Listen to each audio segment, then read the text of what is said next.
Hello, and welcome to another episode of CISO Tradecraft, the podcast that gives you the knowledge, wisdom, and information to be successful as a cybersecurity leader.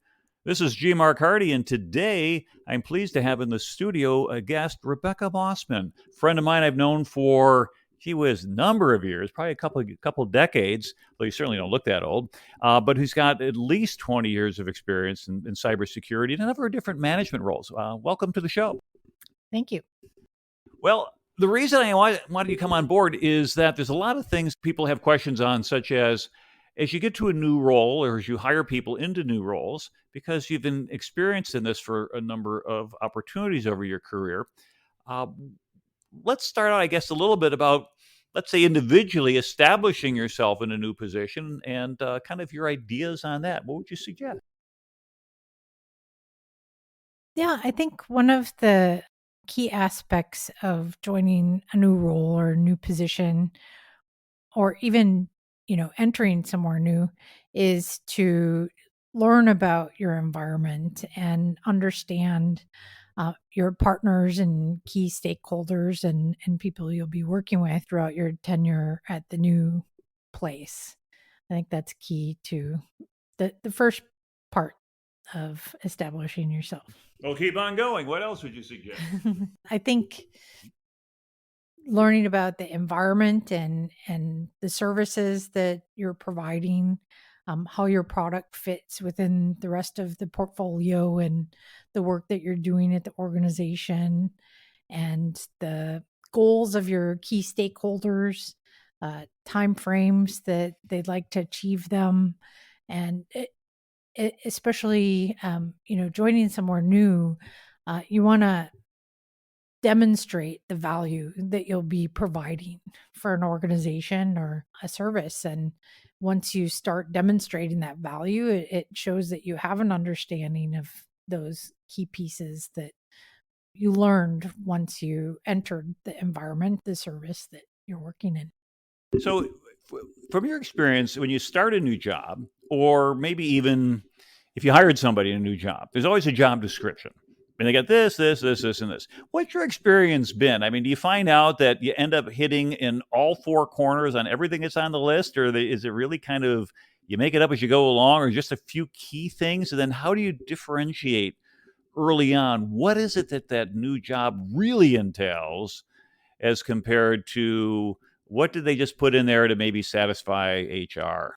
I think the job description and the work you're signing up for, if you ask the right questions and you establish that baseline before you join an organization, it's very important because that will lay the foundation for what you'll actually be doing when you get there. So there shouldn't be surprises, and it shouldn't cover 100% of what's in the job description, but it should cover 100% of what you agreed on with your new employer, or even if you're in consulting on the job that you're there to perform, right? So it's interesting. So if you're a new hire, of course, you've got some agreed upon, whether it's verbally or whatever, as compared to just the written stuff. But as a consultant, it really comes down to a statement of work, because we both worked in the consulting world before. And so from that perspective, if we just kind of a little divergent over here in the consulting, for people who say, hey, I want to go work for a consulting firm, as compared to maybe a regular direct role in an organization where you're supporting that organization, have you seen a significant difference? That is to say, you can join a consulting firm and pretty much do the same thing over and over and over again? Or is it really, hey, we need you to figure stuff out and do whatever it is that needs to get done? Or does that really take place in both worlds? I think that takes place in both worlds. And it really depends on the role that you're signing up for, and maybe where you're placed in the organization and how much you're able to apply critical thinking to the problem set.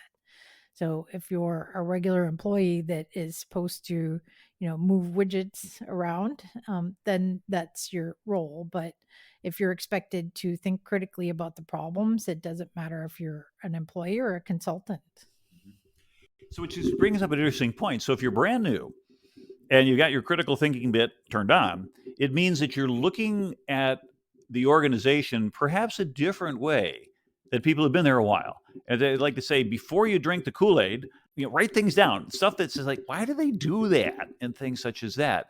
Because otherwise, after a few weeks, it's, well, that's why we've always done it before.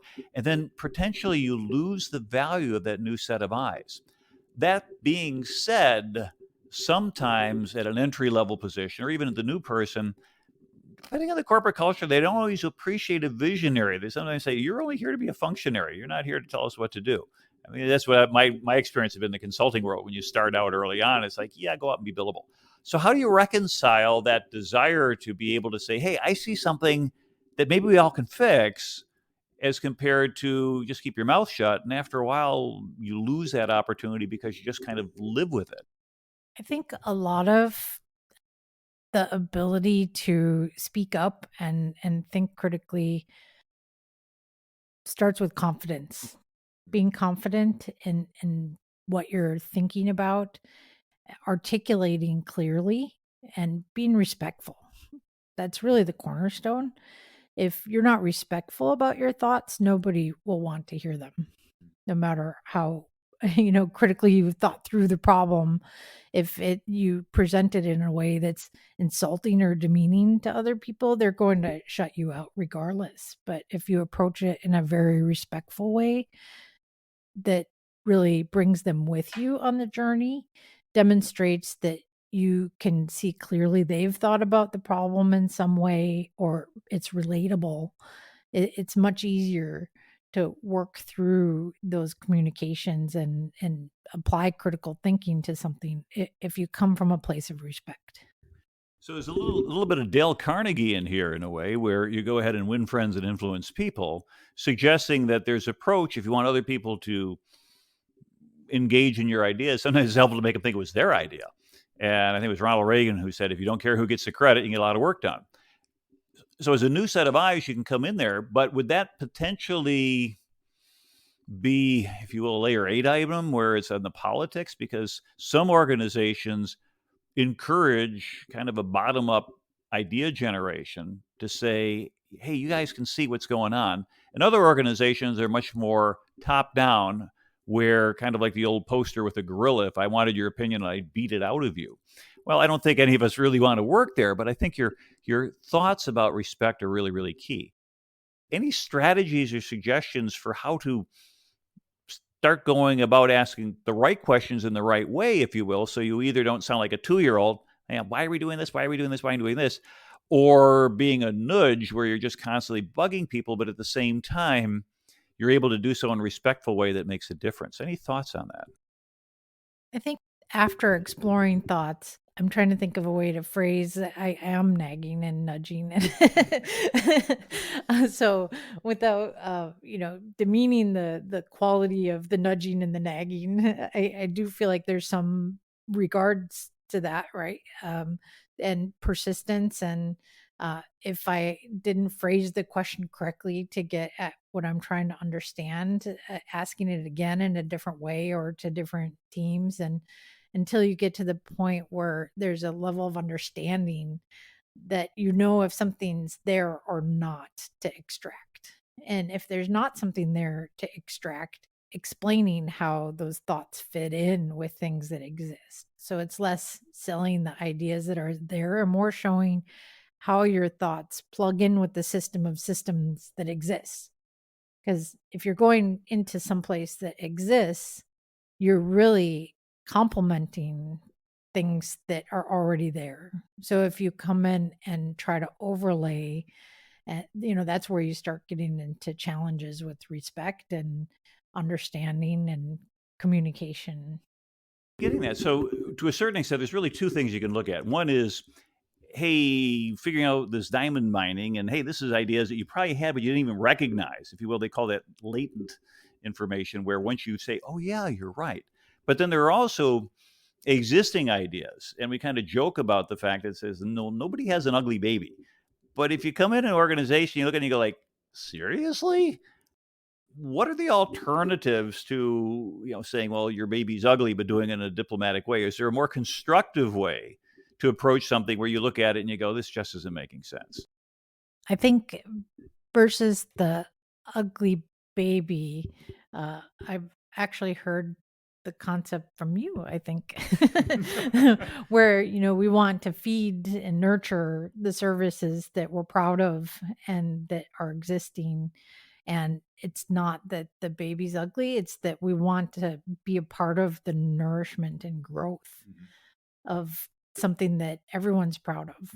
So taking pride in the existence of that service or product, and demonstrating you want to be a part of it, and security and our objectives are complementing and building and a part of it, making it a whole.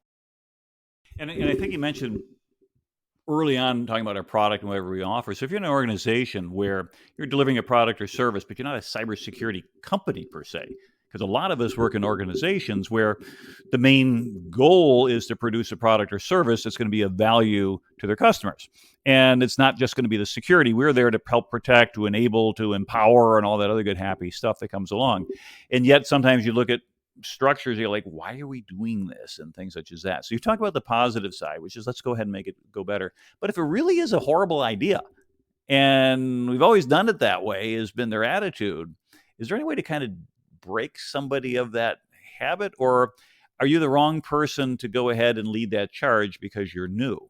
Does it involve enlisting the role of others? And if so, creating other people who are interested? If so, any thoughts on that whole idea? I think that brings us back to the place of asking questions. Why has something been done the way it's done? And generally, when you show genuine interest and understanding and perspective of why you'd like to understand more, people will share why something is the way it is. Something broke when we did it a different way. It was challenging another way. It's resource intensive another way. And you might come to the conclusion that it's absolutely the way it should be, and that there's nothing to. But so my thought is this, and we're trying to get into the kind of another concept here, is that if we walk in the door, fairly new, first month or two, we go, yeah, I don't know about this. And you ask around a little bit, and you're not really getting a solid justification. Because you're right, somebody may say, well, I've always done it that way, and that's not a good justification. And that might be all you get. Or if you want your opinion, will beat it out of you. But therefore, it suggests, in my opinion, that we're not necessarily the person to lead that charge. You weren't necessarily brought there unless you're brought in at the senior executive level to lead an organizational change. And so as a result, you need to enlist the assistance, participation, involvement of others in what we call stakeholders. And so as a stakeholder, this is somebody who has a vested interest in what it is that you're trying to accomplish or do. And as a result, that suggests that the whole science, if you will, or art probably, of stakeholder management is important. Any ideas in terms of that general subject for somebody who's coming into an organization to kind of figure out the lay of the land, and with whom should you align, and how do you identify those who are going to help, and maybe even identify pitfalls of places there you could run into opposition? This really, when we go back to that, you have a new set of eyes on this situation.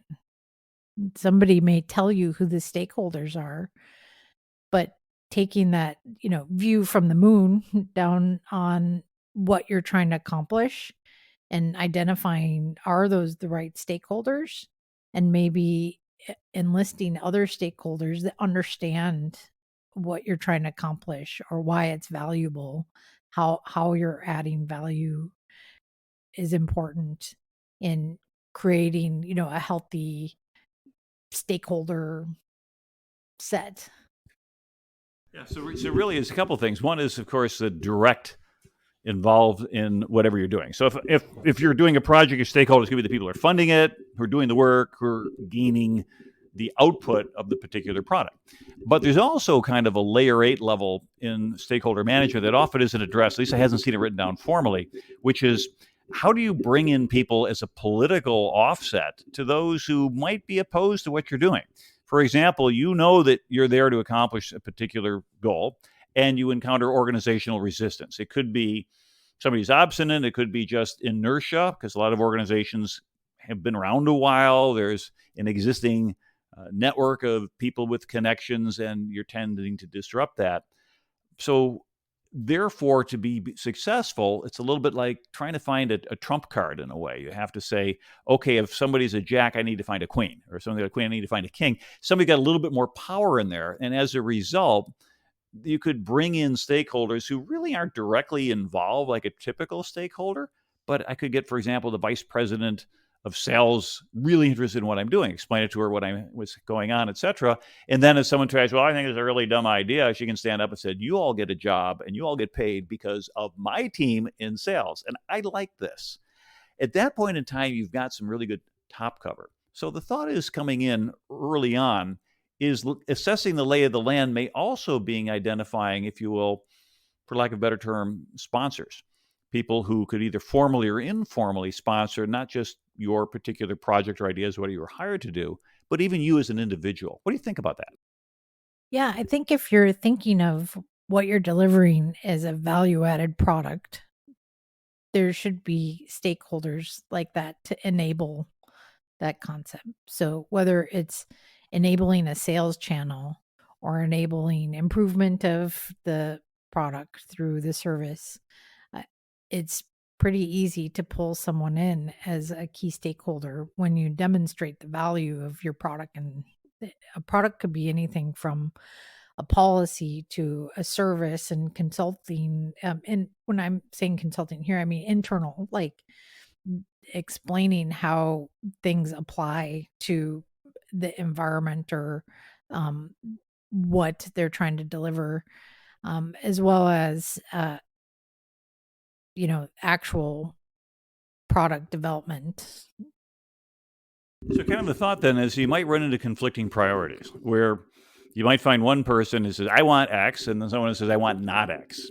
And if you were brought in to either deliver X or remove X, then there's going to be some natural conflict that's inherent. And this may predate your introduction of yourself to the organization, as that's kind of part of assessing the situation. So, in a way, it's almost, to use kind of military term, you're assessing the battlefield. You're going to go out there and you're going to take a look and see. And sometimes battlefield's not a bad analogy when you look at organizational relationships and things like that. Any ideas of kind of good ways to get that feel without, if you will, stepping on a landmine by going out and venturing too far and maybe proposing the wrong idea to the wrong person when the right idea to the right person could go a whole lot farther? What's a good way to kind of query and ask and figure stuff out? Yeah, it's funny you say that about the battlefield. I think when we were talking about establishing yourself and learning the environment, I was thinking of like a sit rep when I was in Army G2. That's probably where I learned that skill and that muscle of how to understand what's in front of you and communicate it effectively.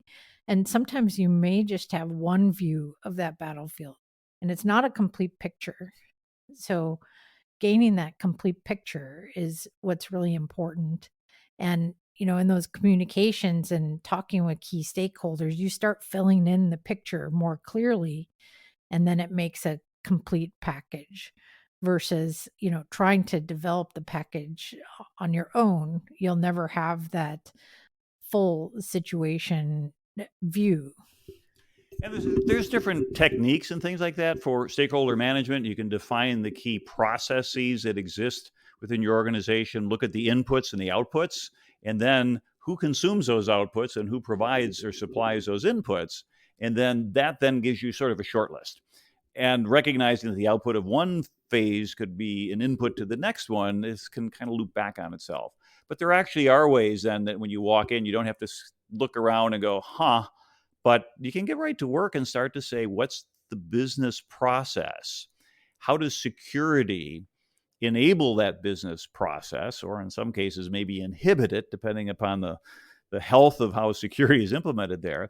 Who uses the output of that and therefore is going to care about it? And then who provides the input is usually someone who's paying for it, perhaps, or the resource that you're paying for to get it in there. That gives you a little bit better of a structure. So from that perspective, we've got that. And when you run into conflicting priorities, as you said, scoping it out by understanding what's out there, we have a little bit better feel for maybe where to stand and where not to stand. I was talking to somebody today who is trying to get through a document, and they'd made a bunch of changes to it. And these are people who are not security experts, but this is going out for publication, and said, well, we needed this to change and this to change. And my advice was, well, choose your battles carefully. Because if you argue about everything, someone's going to dig in their heels and be entrenched. Most people want to feel validated. And if they have a feeling that say change happy to glad, okay, happy to glad. Don't fight over that. But if somebody changes true to false, or clear to cloudy, or does something that causes your organization to not look like the expert that they are, then that's where you need to kind of fight that battle. And you do so not by arguing, well, this is my writing or this is my stuff, but you argue on behalf of the organization.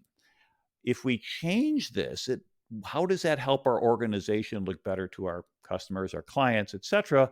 Because it blurs a distinction, it makes a difference. It's just open-ended questions like that allow someone to give them a way to recover. Because again, going back to the kind of Dale Carnegie stuff, is you want to give people a graceful way to change their mind. If they make a choice and you challenge them, most humans will then defend their choice rather than listen to the logic of how things might be different. It's not the scientific method that's used at the political level layer 8 in organizations. Scientific method, you come up with the paper, here's my null hypothesis, here's my experiment, I've demonstrated X. And a whole bunch of other scientists going, oh, well, we just did it all, we got Y, and Y, and nobody got X. So you must have, oh yeah, right, my stuff was contaminated, I had bad data, whatever. And then you say, okay, now I believe Y. And unfortunately, people don't work that way most of the time. So it's a bit of a challenge. As a leader, then, if we get brought in a leadership role, oftentimes we're given oversight responsibility. And I think we've all kind of seen that picture of an elephant where everybody sees a little piece of it. And okay, this tail is a rope, and this is foot and the trunk and the ear and everything else and stuff like that. Do we find that from an oversight perspective, do your people see what needs to be done differently? And if you come into an organization and you find out that a lot of your reports, whether they're direct or otherwise, or even your stakeholders, see important stuff differently, how do you get them all to either see the entire elephant or at least get them all to feel the ear or something like that, using that metaphor? I think a lot of clear communications are important, a lot of conversations, and being open to hearing multiple inputs, not just from the team, and including them in conversation with other groups, building trust, really keeping them in the loop on various conversations. And as you build that trust, it really opens people up because they know that you're in it to win it with them and not working against any of their previous understandings or agendas or like you mentioned, their positions. You're really trying to genuinely understand their positions and the positions of, your peers and other stakeholders, and bringing them with you in those conversations is really key.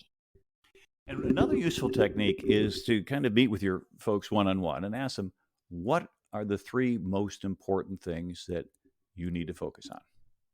And then go to each person, and you might find out those are not the 3 things that you thought they needed to focus on. And it wasn't because anybody's done anything wrong. There's just a difference in perception. And so it's a nice way to go ahead and get people focusing on the same thing by being able to ask questions and ask people. Hopefully it doesn't have to happen a whole lot, but until you get aligned, what are the most important things in security that we need to be doing? What are the systems that are most important to our environment? What are the actions that we can take or not take that have the biggest impact on the success of the organization that's hosting us, that where we work for, or if we're a consultant and the client? Those are questions I don't often hear, but I think they're very powerful, because if you create an environment where there's no fear, where someone could say something and say, I think we are supposed to do X, Y, and Z. And in fact, you're supposed to be doing A, B, and C. Instead of going, yo, stupid idiot, what's wrong with you? You're lucky to have a job here. Well, of course, then no one's going to ever volunteer information again. creating an environment of trust where somebody can speak up, maybe get it wrong, but not get whacked. And again, this is parenthetically a huge thing when it comes to cybersecurity awareness, where somebody can feel comfortable calling up and saying, I think I just downloaded something I shouldn't have. I clicked on something I shouldn't have. I did something that might be a problem. And instead of somebody saying, okay, you're on report, or we're telling your boss to go, hey, thanks, let's go work on it right now. We'll defend the organization. Whether they screwed it up or not, the point is you validate them and say, thank you for being part of our front line. And if you do that on a regular basis with your awareness training, and I've heard some organizations basically say, we're implementing cybersecurity awareness. Anybody who screws up is fired. Well, that's not going to get people to make the right choices. They're just going to be afraid to do anything. But if we can create that same environment within our workforce, not just the average worker, but in the cybersecurity team, to be able to go to your boss and said, hey, I think about this. Or as you said, you say, what are my responsibilities? I say X, Y, Z. You go, okay, let's take a look at what other things could be done. Is A important? Yes. Is A more important than X? Well, yeah, it is. How would B? Oh, yeah, B. B more important than Y? Okay, now you're starting to bring people around. And once they see that you're invested in their success, that you're not there to just kind of beat up on them and say, I got to look good, and I'm going to do so at your expense, I think you gain a whole lot more. And as a result, by being able to move people forward, we try to get things accomplished, get them done, and move on. But what happens when we try to look at getting things done, but we get focused on perfection? We got to get it absolutely right. Is there a problem with that? And if so, what's the better way to think about it? I think perfection is great on paper, and it's not really based in reality. We talked about conflicting priorities and moving things forward. If you wait to move to something new until something's 100% complete and the picture's totally painted, you will have one picture. And we know that in this complex and diverse world that we're in now, all the systems of systems, it's near impossible to have 100% perfection on one thing. And it's good to think of the broader scale. Like you mentioned, going back to prioritization, is this measurably better than where we were before? And do we have other risks that are a higher priority now? So continuously looking at that gauge of risks and how much we've improved in the plan.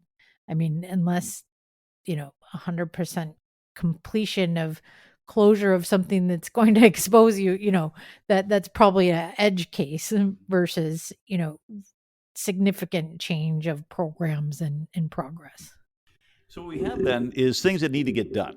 And I think one of the challenges that people have, and especially if you've ever run a small business, is that you get good at something, you get really good, you get excellent at it, you get outstanding at it, and then you can do it with perfection, practically speaking. And then you have to delegate. And the person you're delegating to, usually by definition, doesn't have the level of expertise, level of years of experience, et cetera. That's the way organizations often work. And they're going to come back and they give you something that's not at 100%. But it might be good enough. And how do you break that perfection mentality? Oh, it's got to be perfect. Because you kept driving for perfection all the time, you're going to burn out your teams, and you're really just going to miss the mark because you're not going to get the progress you need when you realize that close enough is going to work, but perfection is the enemy of progress. Any thoughts in terms of people? I mean, for me, I kind of get perfectionist from time to time. A lot of people do. And there's nothing wrong with it in certain areas. If I'm going in for surgery, I want a doctor with a perfection complex. I think that would be really nice. But a lot of what we do is dynamic and has to be addressed with a lot of other things right behind it. And at some point in time, we move along. Most of us don't have organizational goals. Remove 100% of vulnerabilities with a CBSS score of 0.1 all the way up to 10.0 every 24 hours. It's just not going to happen. So how do we figure out what's good enough and then validate that with our leadership team to make sure that we're not misaligned? Any ideas or thoughts on that one? I think the review of what those problem sets are and the prioritization of those with the key stakeholders will get close to at least perfection in the system. So even though there's not going to be perfection in the solution, if you agree with all the stakeholders what the expected outcome is and working together to define what that is and agreeing that 100% is not the goal, then you have achieved perfection. Interesting. So really, perfection is not, if you will, an absolute score, but it's a relative score. And it's a relative score toward what management sends out to say this is acceptable risk. Because really what we're into in cybersecurity is risk management and communicating risk levels to management levels who have the empowerment to make those decisions. So I've said this for years. Our most important responsibility as cybersecurity professionals is to ensure that management can make informed risk-based decisions. And in doing so, then, a personal concept of I've got to be perfect, etc., may represent an inappropriate management of risk. Now, let me get into that a little bit. Because we say, well, we still got vulnerabilities out there. Well, not all vulnerabilities can really hurt you. And the analogy I like is to say you got a hole in your pocket. Now, if my hole in my pocket is small and a penny will fall through from time to time, and it costs me $10 at the tailor's to get the trousers fixed, I don't think I'm going to lose 1,000 pennies, or 1,001 actually, to make it cost effective, in the time I'm going to be owning those trousers. So it's like, yeah, live with it. Put a penny in there, it goes down. Eventually, I stop putting pennies in there. I just don't worry about it. But if my whole wallet's going to fall through, that's a problem, and I'm going to get that fixed right away. Therefore, in terms of defining what's good enough is the acceptable level of risk that management has selected for the organization. And they don't make that selection independently. They make that with the insight and the inputs that we provide as cybersecurity professionals. And if we start thinking that way, and we can remove our personal bias toward either excellence or non-excellence or whatever, and focus on here's what we expose the organization to, then I think we've come a whole lot further. So when we come down to that hold out for more or move on, what then becomes that thought? And what's the key definition that we have to come up with at that point? When do we know that we're finished? And I think it's really kind of a definition of when are we done? And so we're done when we've met the risk objectives and we've accomplished it. And then we just move on. We go on to the next thing and the next thing and the next thing, because there's always going to be this endless stream of activities. And I don't think we'll ever get to the point where we say, you know what, my inbox has been empty for a week. Well, if your inbox has been empty for about 4 hours, there's probably a communications problem with your server and mail server. It just never stops. It doesn't shut off. So as we go forward in our careers and things like that, what we realize is that because technology changes, most of us like to grow in our skill sets, and organizationally we try to improve what we're doing. What is it about doing certain things and our skills and the like? And any thoughts in terms of skill set development, and did we just do it once and then put it on the shelf or whatever? What do you think? I think it's great when people reuse existing skills to help build those muscles of how to use them and learn and adapt. And eventually, you need to retool with changing technology, changing environments, even changing positions to really adapt to the problems that you're trying to address. So, skills should be continuously used like a muscle, and you build it, and then eventually you need to retune and adapt to the situation you're in. So as security leaders, and some of us are CISOs and some of us are aspiring to be CISOs, is there a reasonable amount of time that we ought to be spending in terms of skill development out of our 40-hour week or whatever, 40-plus hour a week? We'll just be politically correct on that. We're not going to get into bragging about how hard do you have to work. And in the Navy, we used to call 12-hour days half days. You had 12-hour shift, no big deal. But looking at it from that perspective, is there a kind of an ideal mix? Anything that you have found in your career that represents a wise allocation of your time, or maybe even the time of your direct reports, of keeping those skill sets up to date as compared to, well, we got to run with what we have? We got security conferences, we have security courses, we have self-study, obviously on the job training. There's tons of ways to do that. What are your thoughts about helping people be on top of what they need to know to not only do what the job they got to do today, but to be able to be effective potentially tomorrow?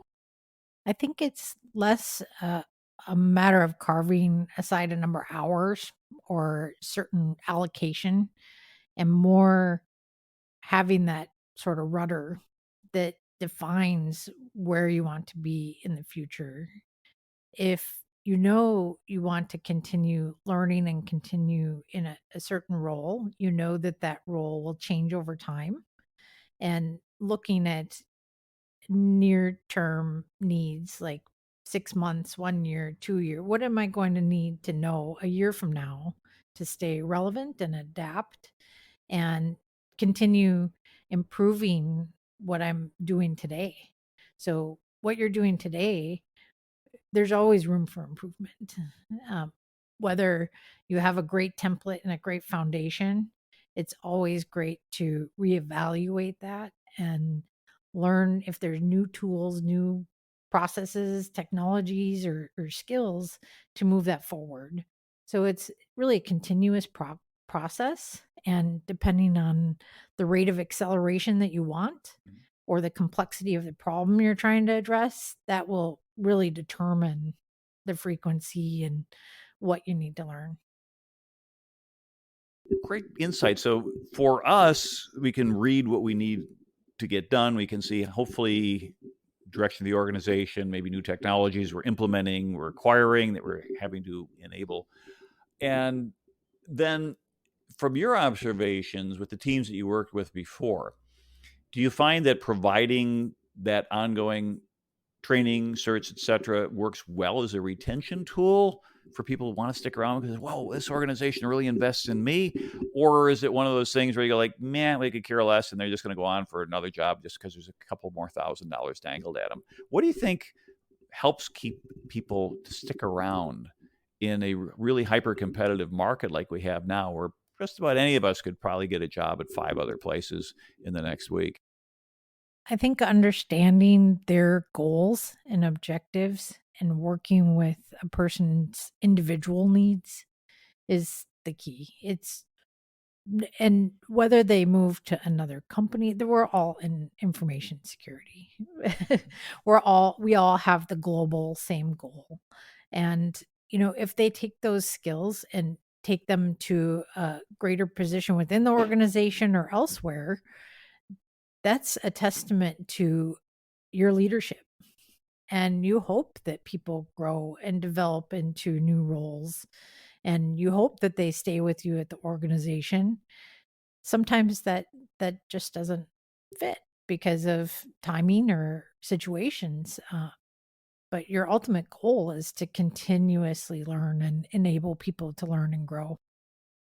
So let's summarize what we've covered today.